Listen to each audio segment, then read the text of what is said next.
and welcome everybody. Thanks a lot for joining us. A bunch of people here today, which is awesome. Just for the people that joined a little late, very quickly, added a brand new Logic video about mastering in Logic using only stock plugins.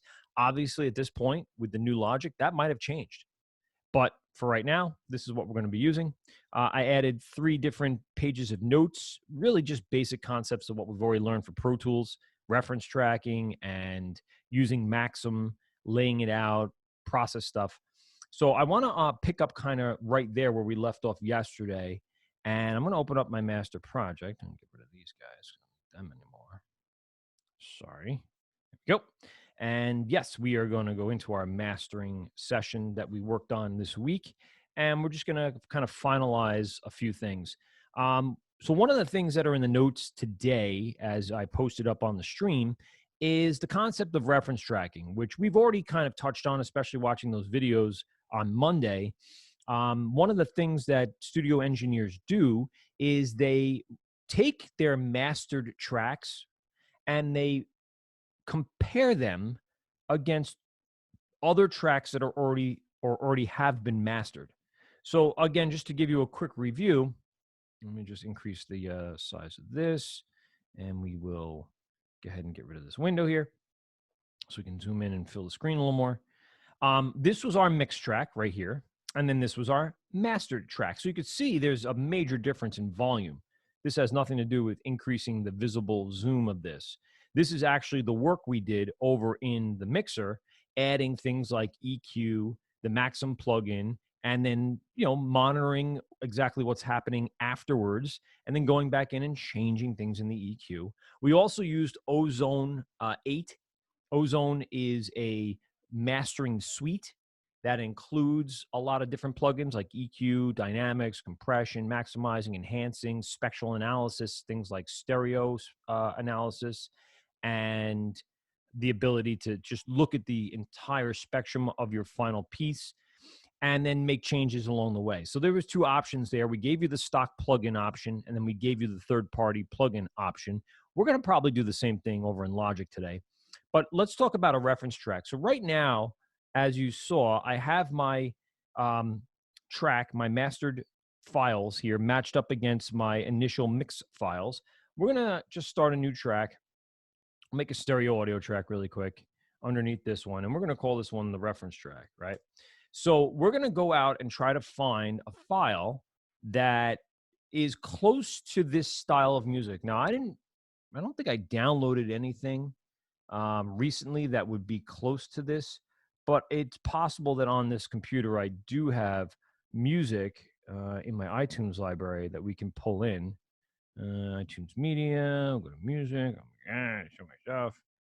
Oh boy, look at all this. So I'm not exactly sure which of these actually is going to be worthy enough. You're not worthy.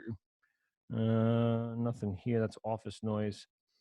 So what we can do really fast is I'm going to just quickly grab, let's see, what would we qualify this as? Something very modern, something of today's style music. What would that kind of be close to? Not only in, obviously makeup because it's rock as opposed to rap or jazz. I'm not going to go get a jazz reference track to match up against this. Seems relatively mainstream rock. So maybe I pull in, something like a Foo Fighters or something like that. So what I'm going to go do really quick, just to show you the background of what I can do. That's my son taking over my Spotify for a moment. We'll grab some Foo Fighters and we'll pull something relatively new just because it's a relatively new track. We'll see which this. Yeah, we'll pull that in, okay? So I'm going to go ahead and just actually record it. And now remember this. What I'm doing actually is pulling in a file secondhand. This file certainly probably is not in WAV file format. Spotify doesn't give you WAV file format. So you'd probably want to go out and really search a WAV file format file that is uncompressed. But for me, I'm going to take whatever was out there and just give it a shot and see what it looks like. So I'm going to go ahead and record this really fast. And I'm just going to pull in a little bit of it. I'm not going to record the whole thing right now in the essence of time. So we'll just kind of keep that in there because it has relatively the same elements, right? A lead singer, guitars, bass, drums. It's kind of in the same speed, in the same world. And obviously the effects on Dave Grohl's voice are a lot different than... there we go. That's enough. So I'm going to use that as a reference track just to see how mine stacks up. And you can see I have a lot of audio recorded here. And so now that I have that there, I'm going to actually pull this bad boy right in here. You see a nice little small clip. And it looks like, wow, it was recorded super low. Right? It's not quite where I want it to be. So, yeah. I don't know if that's a factor of how I ended up figuring this out, but we can very, very quickly revive this. If I go into, we'll go into our normalize for now, and we'll make the peak just -1, right? Because that's what we do. And I'll render that out. So there we go. That's about what I was looking for, right? So it has roughly the same concept. And I'll zoom in so you could see. All right, and we'll solo this for a second.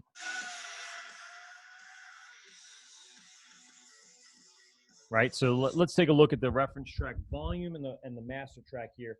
And remember, we're not leaving the plugins in right now. They're all being bypassed so we can get an idea of the original sound. So this is the Foo Fighters version. All right, and so here's my mastered version of my original track.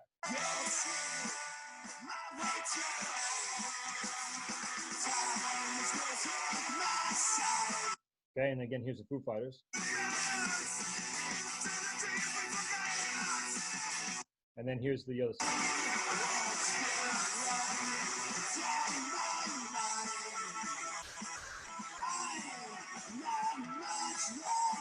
So you can see what I did was I pulled in a reference track that allowed me to compare back and forth between my track and a track that was done by a professional. Now, I had to do some little things. You won't be doing what I just did in regards to the normalization and recording off of Spotify. No, you're going to go get a real track from somewhere. I just didn't have the time or your patience to do that. But you can see they stack up pretty well. I mean, waveform-wise, they look pretty even. This is about what I was looking to get, right? So if you could see that, these two right here, now compare that to this. This was the original mix, and then this was the mastered version, and then this was the reference track. So I know I did something right. You know, that's all I'm using this for. I'm just using this for to say, did I do something right? Did my volume look right? Does my clarity sound correct? Does my mix sound correct compared to other things that are already out there? Again, I know what I'm listening for. Here's the Foo Fighters. Right? And then here is my track. And I'm saying to myself, wow, it's not bad. There's a little more stereo information in this one right here, because obviously this was done through a mix track and then through a mastering, whereas this reference track right now, it was, you know, compressed down at one point and sent out through the internet. But I'm relatively close with the volume, with the totals EQ. I'm right there. I'm actually really happy with how close I got with a very minimal amount of work to the original, from the original track to a reference track. Again, the reference track sounds like this. And then here's my track. So what I'm looking at, obviously, as I said before, is I'm looking at total volume, which we could see that even though I go back and forth between the two, I'm only reaching -0.1. That was a setting that was originally put here in the maximum setting. And that also was a setting that you saw when I normalized for a peak for the reference track, just to make sure that I expanded it to where it should be. So this is, again, you're not going to be doing that peaking thing, that normalization thing in the reference track. You'll actually have a real file. Pull it in from a CD or download it from a source. You know, as an engineer, you would have these. I just don't have my hard drive hooked up to do it. But we basically got it to a point where I'm very happy. So yesterday, after we kind of done that comparison, and of course, we did our exportation, Now I'm ready to now send these out to a mastered track format. And we did that. If we look back at our original, no, if we look at back at our original project, you can see I have my masters. They're all right here. All right. So we have, cars and Suburban and a couple of days and run. All of those files were exported out of Pro Tools very simply by going into Pro Tools, opening up the audio clips list. All right. Clicking on it, right clicking on it, doing an export. Wave file interleave 2448, choose thing. Once we did the export, they came into this masters folder I created. And now I have my 4 tracks that I'm ready to send out for duplication, for CD printing, for streaming, for whatever it is. Now, they're at the highest format they can be for what I would want them for, meaning to say they were exported at 2448. From here, I can go down, but I can't go back up. So if for some reason I needed these in a format of 192 32-bit float, I'd have to go back to the original project here and export it differently. Again, I'm not going to get quality back if it wasn't recorded that way. So as long as you stay at the original recording sample rate at 192 32, it'll be that by the time it's all said and done. The minute you go down, you can't go back up. So the quality that I've been consistent with from when it was recorded, mixed, mastered, and exported has been 4824. And I think that's a really good average for today's standards. We can use it in television and film. That's usually a really good sample and bit rate for that. And of course, we can drop it down to MP3 format and, basically get a compressed version for streaming on the internet for our RSS feeds for iTunes and Spotify and Pandora and all the other streaming services that require a compressed format. Why compressed? It's smaller. Why smaller? Storage size. So that is kind of what we're looking at right now. We have a finalized product ready for distribution. There are a few other things as a mastering engineer you should do, like properly name things. For instance, again, over in my I minimized the window. Oh man. So we'll go into our master again. So this is going to now take on a different name. My initial name was Masters, but the name of this folder now probably should be the album title or eventual album title. And then a lot of these files now are going to need some metadata. So what I do is I end up first going into the file level of this. Obviously, with the name and extension is fine. We can name it Cars, which is the name of the track, and the information wave, great. But then I probably write in some comments or copy and paste them. I probably end up changing possibly the picture of this. You can change the icon of this, or put the album artwork in on this, just to include some extra metadata. Maybe I include some tags, type in some stuff. Just to have some things being part of the mastering session, which does include having metadata, having information about the track. Now, there are softwares that actually will embed metadata into your file for you. We used to use a software up until last year called Waveburner. Waveburner was awesome. You could burn a CD, and while you're burning the CD, it would place the metadata into the file. This includes album information, album track name, album start and end times, the artist, the producer, the date, the copyright, even a UPC label could be embedded into the file. So that was, really important for a very long time, especially when sales relied on CDs, cassettes, or even going back to records. But nowadays, everything is streamed. So the basic information works because when it gets sent out to the stream, that metadata is really important. Well, part of metadata nowadays comes from the service that's hosting your audio. For instance, if you're using Anchor or SoundCloud or Buzzsprout or whatever it is you're doing your hosting with, these services allow you to type in the metadata on their website. So you don't have to really do it at a mastering level much anymore. So as I go into, let's say, SoundCloud and I upload my file, I can include all of the information, the title of the song, the artist, the date, the producer, even lyrics you can type in. There even comes a point where some hosting services allow you to add video, like 20 to 30-second rolling videos. So when you go on Spotify, you'll see like video rolling in the background when the music is playing, which is kind of cool. Or they'll allow you to add a lyric version of it where all the lyrics will be connected to the music. So these are based on the services, obviously. That's not something the mastering engineer will do. But what I would have to do at this point with my WAV files, if I needed an MP3, is possibly export them differently. So if I were to go ahead and select on my piece of audio, my audio clip for this final one, this is Cars, you'll notice that there are other options here in my exportation. I'm going to let Pro Tools do the encoding for me. I'm not going to go and open in QuickTime and save it out again. I'm not going to do all that. So I created WAV versions, the uncompressed original file versions. Now I'm going to go in and I'm going to create MP3 versions. I'm not going to do this in a second. And I'm going to keep everything else the same. So as I export this, you'll see, look at that. Now I have a ID3 tag that allows me to type in metadata. So this was Cars. The artist is Franken, I don't even know what it's called. Frankenburner? I don't know. What was this called here? Wow, I don't even remember. Franken, I think it's Burner. Whatever.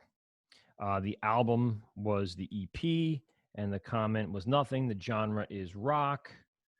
Where are you, rock? There you are. Right? Track 1, that's actually track 4, year 2020. The encoding, I'm going to keep it at the highest quality, which is a slow encoding, but that's fine. The bit rate is at the highest, 3320 kilobits per second, which is compatible to a 48 kilohertz sample rate. I'm not going to do surround encoding. I don't need that. And my tag type is fine. Usually that's the version that comes up. So then I'm going to hit OK. And it's going to do a quick process. And then we'll jump back over here and take a look at the file itself to see kind of what we can find out about it now. So my master, my masters, and where to go. That wasn't very nice. Did I put it in the wrong spot? Interesting. Let's do that again really fast. Let's right click. Oops. Right click, export. It's going into, audio files. Okay, there we go. So that's why it ended up there. There's Cars. Oh, well, I have to call it again. All right, so tags. To get back over here. We'll get info. All right, so look at this. When I right-clicked on this file, here's the information that I added in, right? So here is the title of Cars. Authors was Frankenburner. It was a 48 stereo. The album was EP. The music genre was rock, and the year recorded was 2020. And yeah, the name itself, the actual file itself, I probably should have recalled Cars, right? So there we go. But the MP3 now has all that embedded metadata that I was looking to get, right? That was this is the important part. So this is actually stored within the file. Very important, because now when I send it out to a service, the service actually can identify the song. It can bring up that information to the user and allow you, embedded information to be sent across space and time via the internet. So very cool concept. Pro Tools does a really good job during that process of mastering. So now that we've kind of gone through step by step, piece by piece, let's use Logic a little bit and see what we can do to our original files again. We'll start a new project, as you know. Just start dumping in those files again. We're going to do the multi-track process. I kind of want it to be stereo, so we'll put that stereo and hit OK. Here we go. And little does this program know that I'm going to be dropping in files. So we're going to go back to our original mixes. So here's Car, the original mix of Cars. Oh, so the project sample rate is 44.1. I want to jump it up to 48 because my original files are 48.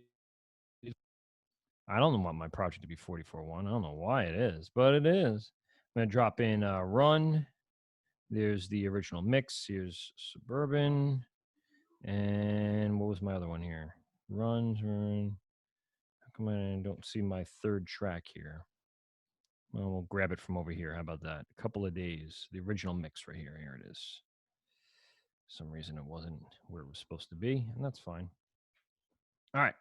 So I pulled in my files into Logic, and we're going to do very similarly what we did over in Pro Tools. We're going to go ahead and stagger these bad boys out, just like that. I'm going to move this out over here. Come on, play nice. Come on. Go. There we go.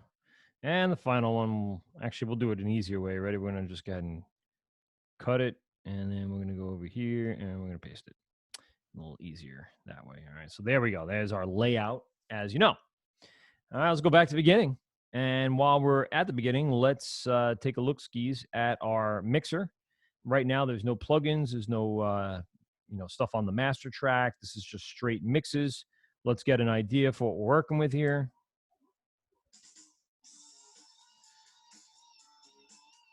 Okay. On the one back on Finder. There we go. Okay. So let's take a look at this. Now, if you recall, over in Pro Tools, our meters were in Digital VU for the track and Pro Tools Classic for the master track. Over here, you can see that every single track is pretty much the same scale. The good thing is it translated over very well. If you recall, all of our tracks in our mix stage were around negative 4.4. And that's about what this is. If you reset this and watch this play out a little bit, this will jump up to about negative 4.4. So I'll go over here to this one. Take a listen to this. Okay. So let's get into it. There we go. That's a better part. It's not as close as I thought it would be, but it's relatively close. All right. We're not off by much, but be aware that the scales are different. I mean, that's the big thing. Even though we have the same exact file, the scales are just slightly different. Let's take a look at Logic's scales right now and see what we're working with. So let's go into audio for a second. I think it's under the metering. Nope. We're going to go into display. There we go. So we do have some information down here in our level meters, letting us know the peak hold time. These are things that we did see over in Pro Tools. So it's not something out of the realm of completely new information. We know that I love the dark view, by the way. I use dark and everything. Let's see what else we got here. Project handling, cycling, catch. So it's not in this one. I'm pretty sure it might be then in our project settings. And this could be where we're going to find our our track channel strips. Oh, huh. Well, where is our channel strip information here? Let's find that. I know the advanced tools are in there. Go back into this for a second because they might have moved it from originally where it was supposed to be. Right. So this is some of the basic stuff, right? Of course, IO and files. Not there. I wonder where they put it all. Maybe it's under advanced. No, because advanced is this. Interesting. They kind of changed it. Like I said, the mixer level meters were here, and they used to have more information there.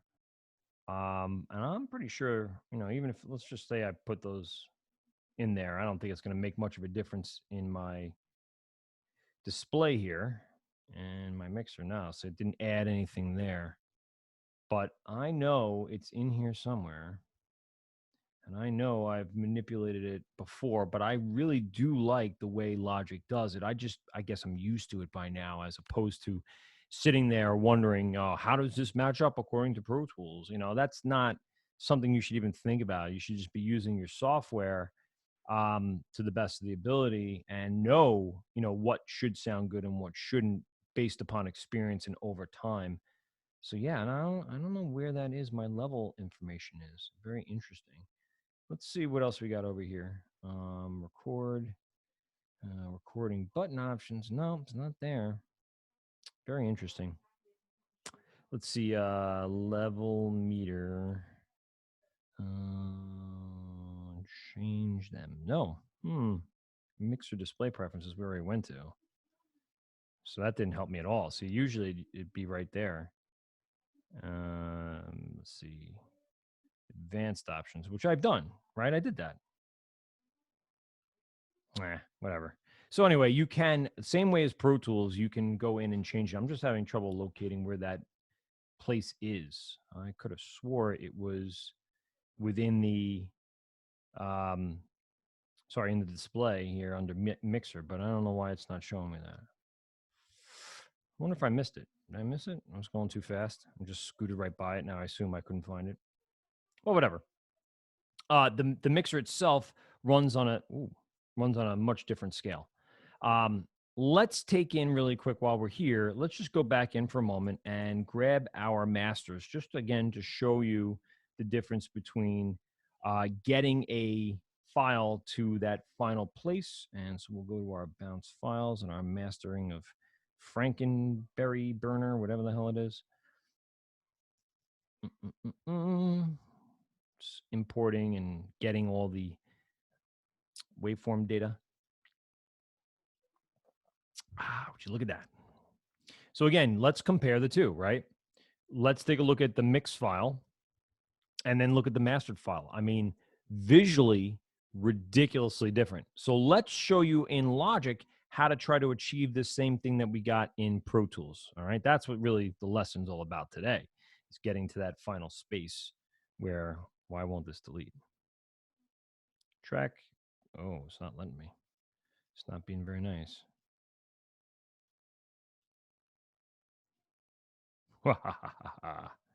Bye-bye. Okay, let's go into our mixer, all right, and let's start building out a very similar concept that we did in Pro Tools here in Logic. First of all, we're going to add that, not that, why that added? Let's add in that EQ, all right? So there it is. Again, I'm not going to touch it right now. I'm going to leave it alone. And then we're going to add our next processing-based plugin. One of the ones I really do like, and one of the things people asked in those mastering questions, was how do you use the multipressor? So here's a multipressor. And again, the multipressor is 4 different compressors built into one plugin. This is going to allow us a little bit of that dynamic balance that we're looking for, pushing certain levels of certain areas of the track louder and better. So we're going to go in and in this one, we do have a good lineup of presets that we can choose from. Since this is rock music, what I'll probably end up doing is just going into Final Rock Compressor. And you can see they all got pushed up. It's a complete upward push of the track. Now that I have that in there, again, no EQ yet, let's just look at 2 things. Number one, we're going to look at the initial track, and we're going to look at the master track. So let's take a look at those 2 meters right now as I push play. So here is the initial. All right, and now here is the mastered, and they're not that far off. So this multipressor, quote unquote, did not really make the difference in volume like Maxim did. So I don't really enjoy just using a multipressor just to use it, because it really didn't add much. It really adds more color and tonal changes than adding volume like Maxim does. All right. So let's do this. Let's go into the multipressor and just take a look at what it did. It gave a couple little pushes here on the low, mids, mid highs, and highs. So, you know, honestly, not much of a difference. What it did do, however, though, is drop it by 4 decibels. So this is an output balancing act that whatever went in came out. So the rock compressor actually is set to be very linear. Whatever comes in should go out. So the changes that were made are not volume. The changes that are made are going to be in character and color. So yeah, that accounts for why our volume is indifferent. If we were to change this back to 0, reset that, now we take a look at our first track and our master track, take a look at the difference. -7 here, -3 or -2 here. Right? So there is a change there. So part of the parameters of the rock compressor preset is that it dropped it by 4 to kind of match that same in out. Now, do you want to change it back to 0 every time? Maybe, maybe not. Up to you. Did it make a big difference in your track? I'm going to go back and reset that to the Final Rock Compressor plugin. You can see it's back to 4 now. And again, I'm going to push play just to see what the difference is. And it doesn't look like much of a difference at all. Maybe a 0.2 decibel change, which is nothing. But it did change the sound. And again, I know you guys can't hear it through the project. You might actually hear it in the playback of the Zoom lesson here, but on YouTube. But again, here it is without it. And then we're going to throw it on.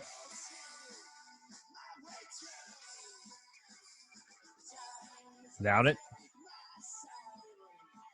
And now with it. It's very light compression. It's not a tremendous amount, so you're really not locking anything down. You're not pushing the boundaries. The thresholds are relatively low, 7, 9, 10, and 18 are not crazy. It's really doing more compression here than anything else, maybe a little bit in the high end. So what are we going to use as a stock plugin to get to that next level of where we were with a plugin like Maxim in Pro Tools? So I'm going to go back in, and I'm actually going to add something called the adaptive limiter. Now, the adaptive limiter is almost kind of like what Maxim was doing. It's a maximizer without the threat of going over and being too loud. So again, look at this. Remember we saw the ceiling in Maxim? We have a very similar ceiling setting here. So I'm going to drop that to -0.1. And then I'm going to leave in a 3 decibel push. So we know over here with the multipressor, we're going to keep it at -4. We know that there was gain, quote unquote, removed. So the compressor added volume, and then 4 decibels was then removed on the back end of the compressor. So now we got to add something else to kind of bring it back up to speed. Let's hear what this sounds like. Okay, see here, now -5.7 here, but -2.6 there. And I still have room to go further with this. So I have the ability to push this now to maybe like 5.8, 5.9, maybe even 6. Let's see what that sounds like. And now we're getting much closer to where I should be. Right? So you see that the -0.1, it's not letting it go over that at all right now. I do appreciate people understanding that -0.1 is a better place to be than just straight up 0, because you could be getting rid of some distortion issues that may creep up when you hit 0. I just, again, to be safe, -0.1 is not that big of a difference, and you can ensure that it's not going to really go beyond that. So again, now that we have this balance, we're getting up around where we should be. Let's go back into our EQ again and take a listen to what's happening. Now, the other thing I want to show you is I might even add a second EQ here just to see what happens after it goes through it. So I've seen engineers do this. They're monitoring the signal as it's coming in and off the mix track. They're sending it through processing, multipress or additive limiter, and then they're looking at it again after it's gone through all that. Remember, this is all chained together. So one into the next, into the next, and this next. And as it goes through that signal chain, it's adding and subtracting certain elements. So what I can do, and check this out, is I can actually see my pre, which is right here. And I would do this. I would take my meters and my EQ windows, and I would put them side by side to see what the differences are as it's coming in and as it's going out. I put this into pre for my analyzer. I put this into pre. I'm not making changes yet. I'm just using this to visualize the differences between what it is as on the way in and what it is on the way out. Let's listen.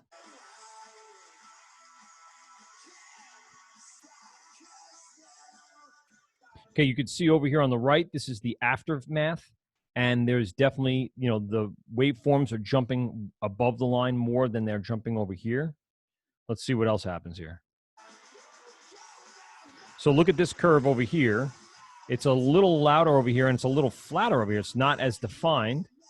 And over here, the low end is cut out around 50 decibels, but it's not as cut out. It's actually pushed above 50. So a little bit of that is contributing to the multipressor, obviously with the low end getting a little boost here. And that low end, by the way, is, somewhere around, oh, let's see. I can't make out what this line is here. Here it is. There we go. About 130, 120, and then down to, um, well, that's the crossover, about 120. So yeah, this makes up from 20 hertz to about 120. So again, when you're looking at it in the spectrum, you could see that that range is somewhere in here, and you could see this one's not crossing the line, and this one is. Now, what I'm going to do is actively listen to make sure that that is not too much that could be added or subtracted in. In that case, as we did over in Pro Tools, when we found that the guitars were a little too much in one of the songs, we actually took the EQ, which is the one before the Maxim plugin, in this case, before the multipressor and additive limiter, and we made like little pushes just to cut a little bit there and add a little bit here. We did kind of just a very soft change to try to balance out the act. So let's see what happens. This is again the before plugin. I'm going to turn it off. We're going to monitor it over here, and then I'm going to turn it back on and see if it makes major changes, both audio wise and in the visualizer. So here it is. This is the after here. Like, and those guitar riffs are really cranking right between like 1K and 2K. So I might want to just adjust those a little bit. And I don't have a problem with them. I just want to make sure I'm controlling it, make sure it's not popping, clicking, distorting, whatever. So, and then I also found that my 100 hertz range, I don't know why it keeps jumping me off that, could use a little boost, just a little one like that. So there we go. I'm going to go ahead and keep it off for a second, monitor it, and then I'm going to turn it on and see what happens. So there it is off, and now here it is on. And you can see I settled down that 100 range, and I pulled those guitar ranges just a little back below the line again. Did I change the overall volume? Let's take a look at what it looks like over here. No, I'm still peaking out at negative 0.1. So there is a few more steps involved here, and it's also a different methodology of visualizing the changes you're making, but it's still the same basic concept. I'm using an EQ before the volume changes to initially with nothing, just as a monitoring device. Then I made the volume changes to what I think is necessary to get it up to industry standard. Then I'm going back to the EQ. I go backwards and just kind of tone down a few things that got, that popped out of the mix when you made those volume changes. And then as a final step, what I'm looking at here is I'm monitoring the signal chain from the very beginning on the left to the very end one on the right. I'm not using the end one to make any final changes. The changes have already been made before that. I'm using the end one just to monitor and visualize the changes I'm making. And it gives me a really good idea of how these changes happened from point A to point B. And you could see them. I mean, it's very obvious. You could see them over here. The signal's low and below the line. And over here, now the signal's above the line. That was all contributed from the multipressor and the additive limiter.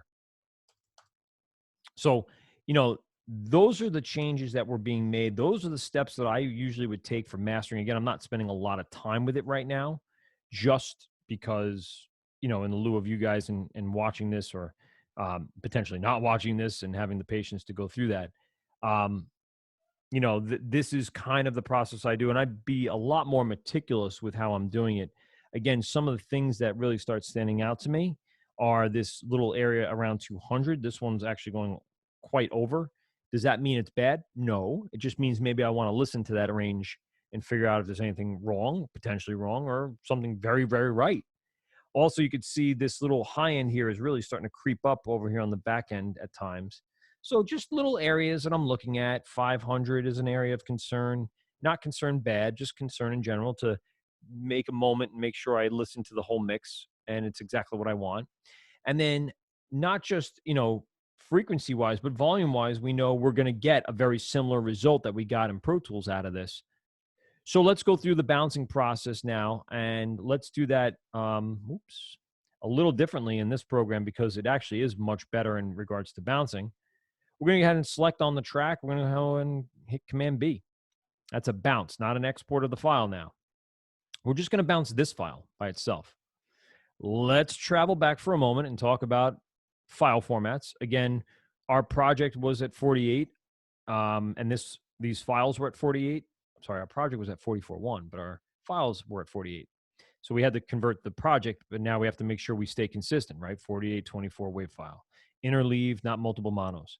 We did mention dithering a little bit this week. If you recall, over in the Maxim plugin, there were 3 options for dithering, 16, 18, and 20.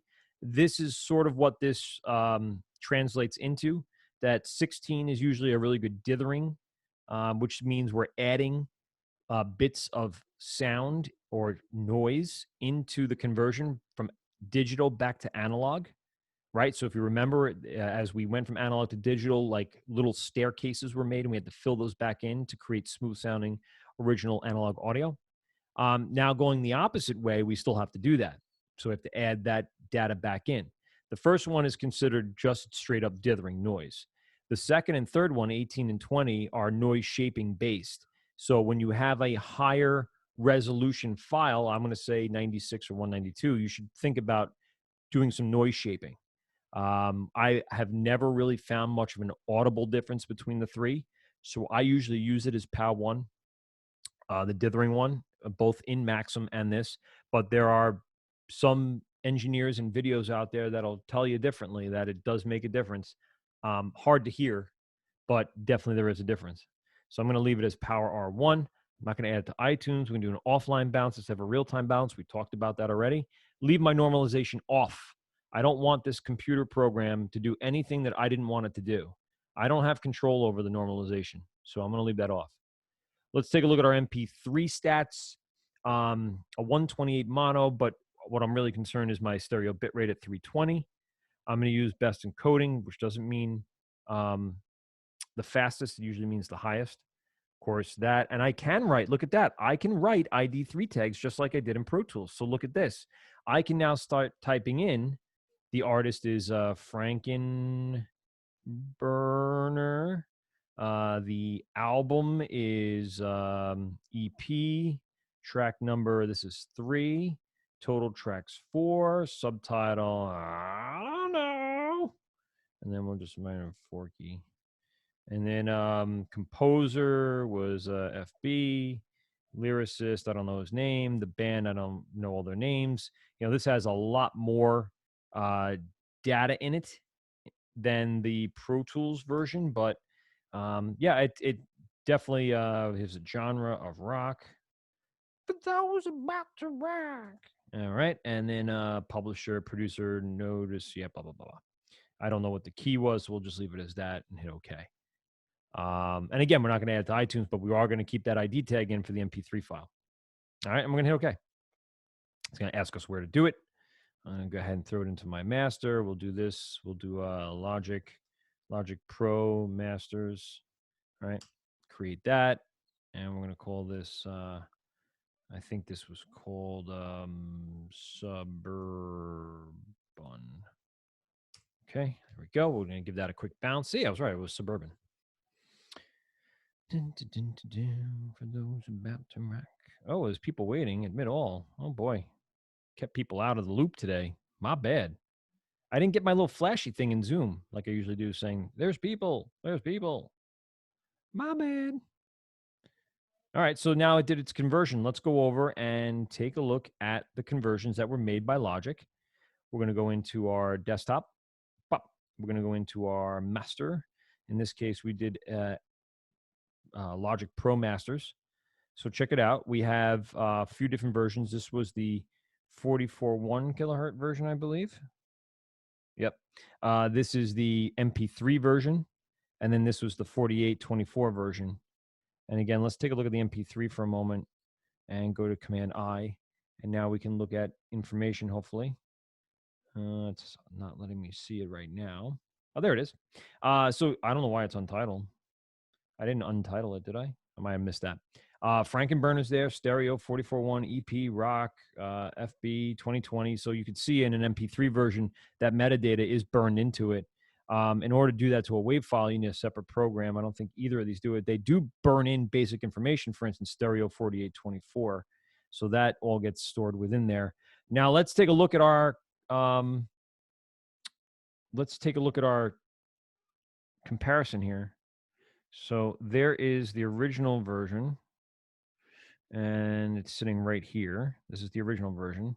And so then in here is our mastered version. So you can see a very large increase in volume, a defining change from the original mixed file to the mastered file. And again, quick comparison shows you that there's a lot more information, a lot more sound involved here. We can do a quick comparison in levels like this, go ahead and throw it in there, and we could see in our track here, we're about -6.9, right?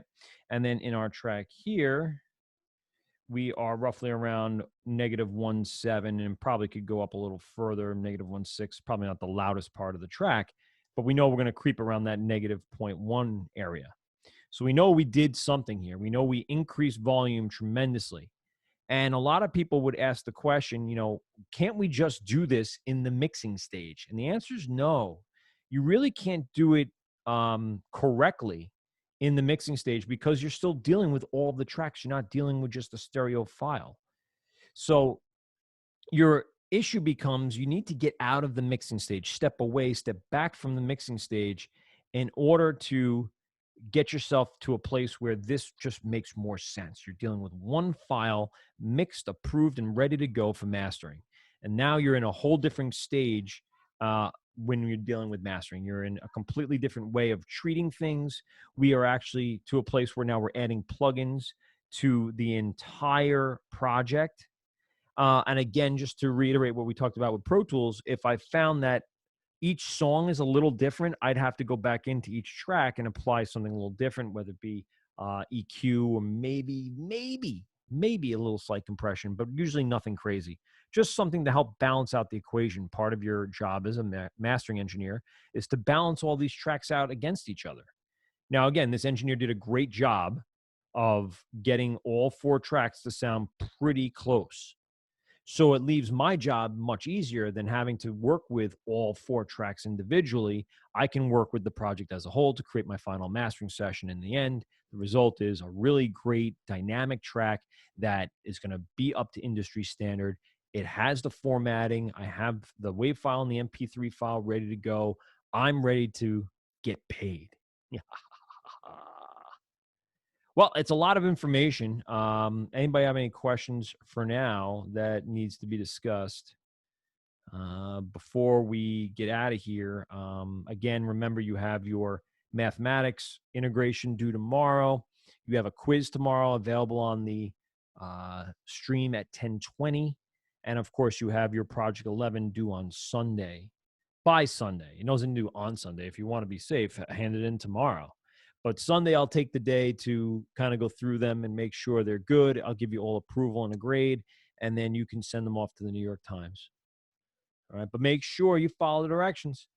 It's got to be on a topic that's appropriate for class. And then obviously, you got to be on the 5 minutes. Those are the restrictions of the New York Times. Then, however you record it, whether it be with your phone and it's just your voice, whether you actually use software and a microphone, whether you actually do editing and or create a multi-track mix, and whether you do any of the things that we just talked about here, like mastering and creating stuff, that's all up to you. The better the quality of the project, the better the grade, the more chance you have of winning a prize from the New York Times, which I did not, again, read through. I meant to do it yesterday, but I'm pretty sure there was a monetary prize, which means cash. No one else has a question. All right, word up. So you guys enjoy the rest of your beautiful sunny day. Tomorrow is going to be awful. And then all of next week is going to be awful. So I anticipate seeing lots of your pretty names up on my screen. Everyone enjoy the rest of their day. I'll talk to you tomorrow. Test tomorrow. Don't forget. Test tomorrow. Don't forget. Holla, holla, holla, holla.